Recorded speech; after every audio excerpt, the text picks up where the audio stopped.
भारत में इंतखाबी फरिश्तों की नजर ثانی के अमल पर एक नई बहस छिड़ गई है, जहां अक़वाम मुत्तहिदा के इंसानी हुकूक के 3 माहिरीन ने बड़े पैमाने पर वोटर फरिश्तों से नाम खारिज किए जाने पर शदीद तशवीश का इजहार किया है। माहिरीन के मुताबिक ये अमल मुसलमानों और दीगर अक़लियतों को गैर मुतनासिब तौर पर मुतासिर करता दिखाई देता है और इसके नतीजे में बैनुल अक़वामी इंसानी हुकूक के उसूलों की खिलाफ वर्जियों का खदशा पैदा होता है। अक़वाम मुत्तहिदा के माहिरीन ने भारतीय हुकूमत को भेजे गए एक बाज़ाब्ता मुरासले में कहा कि भारतीय इलेक्शन कमीशन की निगरानी में जारी खुसूसी जामिया नजरसानी यानी स्पेशल इंटेंसिव रिवीजन के दौरान भारत की 12 रियासतों और मरकज के ज़ेर इंतजाम इलाकों में तकरीबन 5 करोड़ 20 लाख वोटरों के नाम इंतखाबी फरिश्तों से खारिज किए गए। अक़वाम मुत्तहिदा के माहिरीन ने खास तौर पर मगरबी बंगाल की सूरत-ए-हाल का जिक्र किया, जहाँ असम्बली इंतखाबात से कबल 91 लाख वोटरों के नाम हज़फ किए जाने की इत्तलात सामने आई। उनके मुताबिक बाज़ इलाकों में मुसलमान वोटर इस अमल से गैर मामूली तौर पर मुतासिर हुए। नंदीग्राम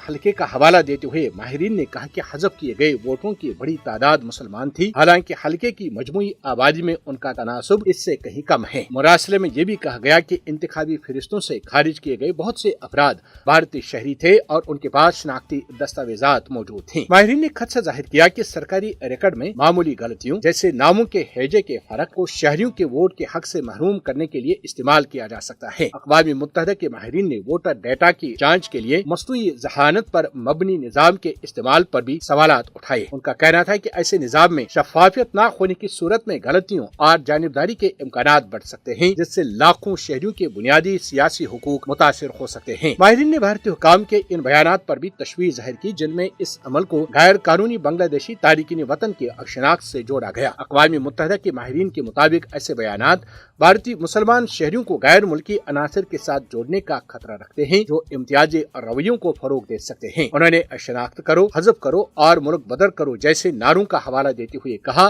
कि इस नौयत की जबान एक ऐसे माहौल को जन्म दे सकती है जहाँ किसी मखसूस मजहबी ग्रोह को बगैर किसी इनफरादी कानूनी फैसले के शक की निगाह से देखा जाए। भारतीय सुप्रीम कोर्ट की जानिब से मगरबी बंगाल के अहल वोटरों को अपील का मौका देने के फैसले का जिक्र करते हुए भी अक़वाम मुत्तहिदा के माहिरीन ने खदशा जाहिर किया कि लाखों अपीलों की बड़ी तादाद और महदूद वक्त के बाइस कई अहल वोटर इंतखाबी अमल से बाहर आ सकते हैं। अक़वाम मुत्तहिदा के माहिरीन ने भारत को याद दिलाया कि बैनुल अक़वामी कवानीन के तहत वोट का हक किसी भी शख्स से मजहब, नस्ल या शनाख्त की बुनियाद पर नहीं छीना जा सकता। उन्होंने भारतीय हुकूमत से मुतालबा किया है कि वो खारिज किए गए वोटों की तफसीलात, इम्तियाजी सलूक रोकने के इक़दामात और मुतासिर अफराद के लिए मौसर कानूनी रास्तों के बारे में वजाहत फराहम करे। ये मामला सिर्फ इंतखाबी फरिश्तों की नजरसानी तक महदूद नहीं, बल्कि शहरी हुकूक, जमहूरी शमूलियत और अक़लियतों के तहफ़्फ़ुज़ से मुतालिक एक वसी तर बहस का हिस्सा बन चुका है। अब तवज्जो भारतीय हुकूमत के जवाब पर मरकूज है, जिसे अक़वाम मुत्तहिदा के मुरासले का जवाब देने के लिए 60 दिन का वक्त दिया गया है।